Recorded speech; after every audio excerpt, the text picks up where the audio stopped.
அனைவருக்கும் வணக்கம். நம்ம daily prelims and mains point of வியூல கரண்ட் அஃபேர்ஸ் ஆர்டிகல்ஸ் பார்க்குறோம். இன்னைக்கு என்ன ஆர்டிகல்ஸ் இருக்கு அப்படிங்கிறத பார்ப்போம். முதல்ல பார்த்தோம்னா நிலவில் தரையிறங்கும் சந்திராயன் 4 அப்படிங்கிற ஒரு விஷயத்தை பத்தி கொடுத்துருக்காங்க. ஸோ நேற்று ஆக்சுவலி பார்த்தோம்னா கேபினெட் கூட்டத்தொடர் நடந்துச்சு. அதுல இந்த சந்திராயன் 4 அடுத்ததா பார்த்தோம்னா ககன்யான் திட்டம் இந்த மாதிரி ஒரு சில விஷயங்களுக்கு வந்து நிறைய அப்ரூவல்ஸ் வந்து கொடுத்துருக்காங்க. ஸோ சந்திராயன் 4 பொறுத்த வரைக்கும் என்ன சொல்றாங்க அப்படின்னு பார்த்தோம்னா, நமக்கு சந்திராயன் 4 அப்ஜெக்ட் என்னன்னா நிலவுக்கு போயிட்டு ஓகேங்களா, மூணுக்கு போயிட்டு சாம்பிள்ஸை கலெக்ட் பண்ணிட்டு வர்றதுதான் சந்திராயன் 4 திட்டத்துடைய அப்ஜெக்டிவ். சரிங்களா, நிலவுக்கு போயிட்டு சாம்பிள்ஸை கலெக்ட் பண்ணிட்டு வரணும். சரிங்களா, 2040 செயல்படுத்த திட்டமிட்டிருக்காங்க. சரிங்களா, சோ சந்திராயன் 4 திட்டத்துக்கான விண்கலம் மற்றும் ஏவுதல் பொறுப்பு இஸ்ரோவிடம் ஒப்படைக்கப்பட்டுள்ளது அப்படிங்கிறது நமக்கு அது ஆல்ரெடி தெரிஞ்ச நியூஸ் தான். ஸோ சந்திராயன் 4 திட்டத்துக்கான அப்ரூவல் அப்படிங்கிறது கிடைச்சிருக்கு. அடுத்தது பார்த்தோம்னா இந்த ககன்யான் திட்டம் அடுத்த வருஷம் லான்ச் ஆக போகுது. ஸோ அதற்கான ஒரு அப்ரூவல் அப்படிங்கிறது கிடைச்சிருக்கு.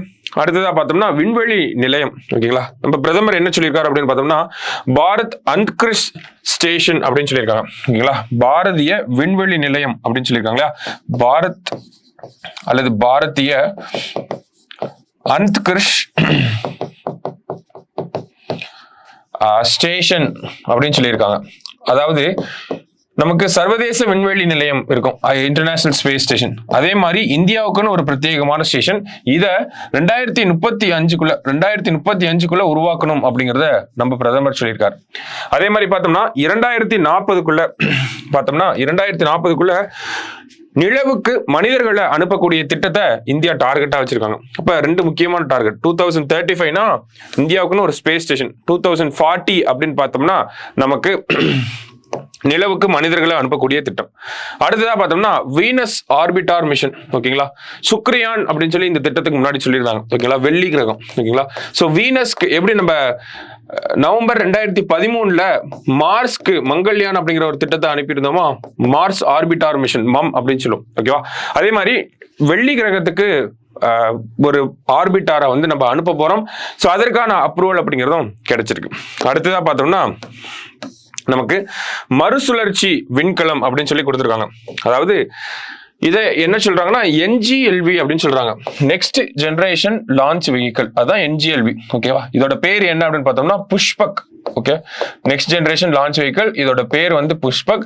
இதை தயாரிக்கிறதுக்கான இதை டெவலப் பண்றதுக்கான அப்ரூவல் அப்படிங்கிறதும் நேற்று கேபினெட்ல நமக்கு கிடைச்சிருக்கு ஓகேங்களா. ஸோ கேபினெட் அப்ரூவல் என்னெல்லாம் கிடைச்சிருக்கோ அதை இந்த இடத்துல செய்தியா கொடுத்துருக்காங்க, அதை நம்ம பார்க்குறோம். சரிங்களா, இஸ்ரோவுடைய அடுத்தடுத்த திட்டங்களுக்கு தான் அப்ரூவல் கிடைச்சிருக்கு. சரியா, அடுத்ததா பார்த்தோம்னா NPS வாத்சல்யா ஓய்வூதிய திட்டம் அப்படின்னு கொடுத்துருக்காங்க. ஓகேவா, முக்கியமான ஒரு விஷயம் ஓகேவா.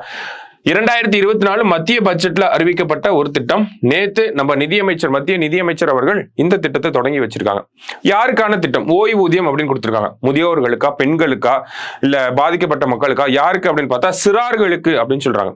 என்னன்னு பார்ப்போம். பெற்றோர் அல்லது பாதுகாவலர் 18 வயதுக்கு குறைவான சிறுவர் சிறுமியர் பெயரில் இந்த கணக்கை துவங்கி பணத்தை டெபாசிட் செய்து வரலாம் அப்படின்னு சொல்றாங்க. அப்ப வாத்சாலியா அப்படிங்கிற திட்டத்துக்கு கீழே நம்ம ஒரு அக்கௌண்ட் ஓபன் பண்ணி, நம்ம குழந்தைகள் இருக்காங்க, உங்களுக்கு ஒரு குழந்தை இருக்கு அப்படின்னா நீங்க வாத்சாலியால ஒரு அக்கௌண்ட் ஓபன் பண்ணி அந்த குழந்தையின் பேர்ல நீங்க ஒரு அமௌண்ட் வந்து போட்டுட்டே வரலாம், வருஷம் மாசம். சரிங்களா, அந்த குழந்தை வயசானதுக்கு அப்புறமா அந்த அமௌண்ட் அப்படியே அந்த குழந்தைக்கு பென்ஷனா வரும். சரிங்களா, அதான் இந்த வாத்சல்யா திட்டம். சின்னதா சொல்லணும்னா அப்படி என்ன டீட்டெயிலா கொடுத்துருக்காங்க அப்படின்றத பார்ப்போம். சரிங்களா, சிறாரின் பெயரில் தான் கணக்கு துவங்கப்பட வேண்டும்.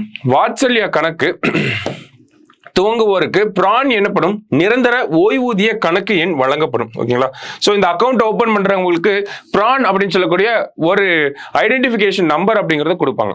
இந்த கணக்கு ஆண்டுக்கு குறைந்தபட்சம் 1000 ரூபாய் டெபாசிட் செய்வது அவசியம். அதிகபட்ச டெபாசிட் தொகைக்கு உச்ச வரம்பு இல்லை.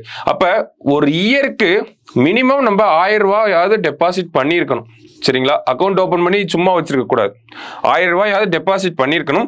மேக்சிமமா எவ்வளவு வேணாலும் நம்ம டெபாசிட் பண்ணிக்கலாம். சரிங்களா, அது நம்மளோட டிஸ்கிரிப்ஷன். சரி, அடுத்தது வேற என்ன சொல்றாங்க இந்த திட்டத்துல அப்படின்னு பார்த்தோம்னா, மைனராக இருக்கும் சிறுவனோ சிறுமியோ 18 வயது அடையும் போது வாத்சாலியா கணக்கை வழக்கமான NPS கணக்காக மாற்றிக்கொள்ளலாம். 18 வயசுக்கு மேல இருக்கவங்களுக்கு நேஷனல் பென்ஷன் ஸ்கீம் இருக்கு. அப்ப அந்த குழந்தை 18 வயசு ஆனதுக்கு அப்புறமா அது அப்படியே நேஷனல் பென்ஷன் ஸ்கீமா ஆட்டோமேட்டிக்கா அப்கிரேட் ஆயிரும் அப்படிங்கறத சொல்றாங்க. குழந்தைகள் 18 வயதை எட்டும் போது ஒரு குறிப்பிட்ட தொகை சேமிப்பையும் நிதி பாதுகாப்பையும் உறுதிப்படுத்தும் நோக்கில் இந்த திட்டம் துவங்கப்பட்டுள்ளது. ஸோ அவங்க 18 வயசுக்கு ஆயிட்டாங்க, காலேஜுக்கு போறாங்க அப்படிங்கிறப்ப அதுல இருந்து ஒரு அமௌண்ட்டை எடுத்துக்கலாம். அதுக்கான ப்ரொவிஷன்ஸும் இருக்கு, அதை நம்ம பார்ப்போம். சரிங்களா, என்ன சொல்றாங்க அப்படிங்கிறத பார்ப்போம். என்ன யாருக்கு என்பிஎஸ் வாத்சல்யா அப்படின்னா 18 வயதுக்கு குறைந்த பான் கார்டு உள்ளவர்களுக்கு, வெளிநாடு வாழ் இந்தியர்களின் குழந்தைகளுக்கும் வழங்கப்படும். முக்கியமான பாயிண்ட் தான், வெளிநாடு வாழ் இந்தியர்கள் அவங்களோட குழந்தைகளுக்கு வழங்கப்படுமானா வழங்கப்படும் கட்டாயம். இதெல்லாம் தான் ஸ்டேட்மெண்ட்ல கேட்பாங்க. ஆண்டுக்கு குறைந்தபட்ச டெபாசிட் 1000 ரூபாய், அதை நம்ம பார்த்தோம். அடுத்ததா பார்த்தோம்னா அதிகபட்ச டெபாசிட்க்கு உச்சவரம்பு அப்படிங்கிறது கிடையாது. பெற்றோர் அல்லது பாதுகாவலர் மைனரின் சார்பில் பணம் செலுத்தலாம்.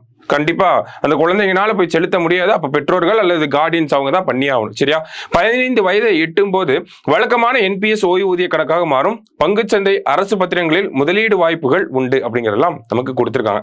ஸோ வெளியேற முடியுமா அப்படின்னு கேட்டிருக்காங்க. சேமிக்கப்படும் தொகையை கணக்கு துவங்கியதில் இருந்து 3 ஆண்டுகள் திரும்ப பெற இயலாது. இப்போ இந்த வருஷம் அக்கௌண்ட் ஓபன் பண்றீங்கன்னா அடுத்த 3 வருஷத்துக்கு அதில் போட்ட காசை எடுக்க முடியாது. 3 வருஷம் மினிமமா இருக்கணும் அதுல. அதே மாதிரி வருஷத்துக்கு 1000 ரூபாய் மினிமமா போட்டு ஆகணும். சரிங்களா, அடுத்ததா பார்த்தோம்னா 3 ஆண்டுகளுக்கு பின் சில காரணங்களுக்கு மட்டும் 25% வரை திரும்ப பெறலாம் அப்படின்னு கொடுத்திருக்காங்க. ஓகேங்களா, ஸோ அப்ப ஃபர்ஸ்ட் 25% எடுத்துக்கலாம். 3 வருஷத்துக்கு அப்புறம் தான் அதையும் நம்மளால பண்ண முடியும். 18 வயதை எட்டி வழக்கமான என்பிஎஸ் கணக்காக மாற்றப்படும் போது 2.5 லட்சம் மேல் இருந்தால் 20% வரை திரும்ப பெறலாம். இப்போ இன்கேஸ் நீங்க அக்கௌண்ட் ஓபன் பண்றீங்க, ஒரு வயசு உங்க குழந்தைக்கு அக்கௌண்ட் ஓபன் பண்றீங்க, குழந்தைக்கு 18 வயசு ஆயிருச்சு. 18 வயசு ஆனாலும் அந்த அக்கௌண்ட்ல ஒரு 2.5 லட்சம் ரூபாய்க்கு மேல அமௌண்ட் இருந்துச்சுன்னு வைங்களேன், அதுல நீங்க ஒரு 20% எடுத்து செலவு பண்ணிக்கலாம். சரிங்களா, அது அந்த குழந்தையோட கல்விக்காக இல்ல மருத்துவ செலவுகளுக்காக நம்ம பண்ணிக்க வேண்டியதான். சரிங்களா, மீதமுள்ள 80% தொகை ஓய்வூதிய தொகுப்பு நிதியாக பயன்படுத்தப்படும். ஓகேங்களா, வேற என்ன சொல்றாங்க அப்படின்னு பார்த்தோம்னா 2.5 லட்சத்துக்கு குறைவான சேமிப்பு இருந்தால் மொத்த தொகையையும் திரும்ப பெற்ற அனுமதி. ஓகேங்களா, இதே இன்கேஸ் 2,50,000 கம்மியா வச்சிருந்தீங்கன்னா அதை அப்படியே எடுத்துக்கிறதுக்கு கூட ஆப்ஷன்ஸ் இருக்கு அப்படிங்கிறத சொல்றாங்க. ஓகேங்களா, இறப்பு நேரிட்டால் கணக்கில் சேர்ந்துள்ள தொகை முழுவதும் பெற்றோருக்கோ அல்லது பாதுகாவலருக்கோ வழங்கப்படும். அந்த குழந்தை இறந்துருச்சுன்னா அதில் இருக்கக்கூடிய டோட்டல் அமௌண்ட்டும் எடுத்துக்கலாம் அப்படிங்கிறத சொல்றாங்க. ஓகேவா, ஸோ முதலீட்டை தேர்வு செய்யலாமா என்ன சொல்றாங்க அப்படின்னா டெபாசிட் செய்யப்படும் தொகையை எதில் முதலீடு செய்ய அனுமதிக்கலாம் என்பதை பெற்றோர் தேர்வு செய்ய இயலும். ஓகேங்களா, ஸோ எங்கெல்லாம் தேர்வு செய்ய சொல்றாங்க அப்படின்னா நம்மளோட மணியை எங்கெல்லாம் இன்வெஸ்ட் பண்ணுவாங்க அப்படின்றத சொல்லலாம். நம்மளே அதை தேர்ந்தெடுத்து சொல்லலாம், என் மணியை இதில் இன்வெஸ்ட் பண்ணுங்க அப்படின்றது. ஏன்னா நம்ம மாசம் மாசம் ஒரு அமௌண்ட் போட்டுட்டே இருப்போம் இல்லையா, ஸோ அதை கவர்மெண்ட் எடுத்து இன்வெஸ்ட்மெண்ட்ல போடுவாங்க. சரியா, தேர்வு செய்யாதவர்களுக்கு மாடரேட் லைஃப் சைக்கிள் ஃபண்ட் என்ற பெயரில் 50% தொகை பங்குச்சந்தை முதலீட்டாக தேர்வு செய்யப்படும். நம்ம அமௌண்ட் எடுத்து என்ன பண்றாங்கன்னா டெபாசிட் பண்றாங்க, அவ்வளவுதான். ஓகேங்களா, இன்வெஸ்ட்மெண்ட் பண்றாங்க, டெபாசிட்ல இன்வெஸ்ட்மெண்ட் பண்றாங்க. தானாக தேர்வு செய்யும் முறையில் பங்குச்சந்தை முதலீடு 75%, லைஃப் சைக்கிள் ஃபண்ட் 25% அல்லது அதை அப்படியே மாத்தி கூட நம்மளால சூஸ் பண்ணிக்க முடியும். ஓகேங்களா, ஸோ நம்ம சேவ் பண்ணக்கூடிய அமௌண்ட்டை எங்க இன்வெஸ்ட் பண்ணலாம் அப்படிங்கிறத டிசைட் பண்றது. ஓகேங்களா, ஸோ ஜஸ்ட் என்ன அப்படிங்கிறத பார்த்துக்கிட்டா போதும். அடுத்தது என்னென்ன தேவை அப்படிங்கிறத கேட்டிருக்காங்க. கணக்கு துவங்கப்படும் சிறுவர் சிறுமியின் பேன் கார்டு. ஓகேங்களா, யார் மேல அக்கௌண்ட் ஓபன் பண்றோமோ அவங்களோட பேன் கார்டு மைனர்னு போட்டு கொடுப்பாங்க 18 வயசுக்கு உள்ள இருக்கவங்களுக்கு. அடுத்தது பிறந்த தேதியை உறுதி செய்யும் ஆவணம் அல்லது பிறப்பு சான்றிதழ். அதே மாதிரி கேஒய்சி டாக்குமெண்ட்ஸ். எங்க கணக்கு துவங்கலாம் அப்படின்னு பார்த்தோம்னா வங்கிகள், தபால் நிலையங்கள், இஎன்பிஎஸ் அப்படிங்கிற இந்த இணையதளத்திலையும் நம்மளால இந்த கணக்கை துவங்க முடியும். என்பிஎஸ் வாத்சல்யா அப்படிங்கிற திட்டம் எப்படி செயல்படுத்த போறாங்க அப்படிங்கிறத நம்ம பார்த்திருக்கோம். சரிங்களா, ஸோ இன்னைக்கு கரண்ட் அஃபேர்ஸை பொறுத்த வரைக்கும் 2 இம்பார்ட்டன்டான ஆர்டிகல்ஸை பார்த்திருக்கோம். நாளைக்கு டிஎன்ஏ மீட் பண்ணலாம். தேங்க்யூ.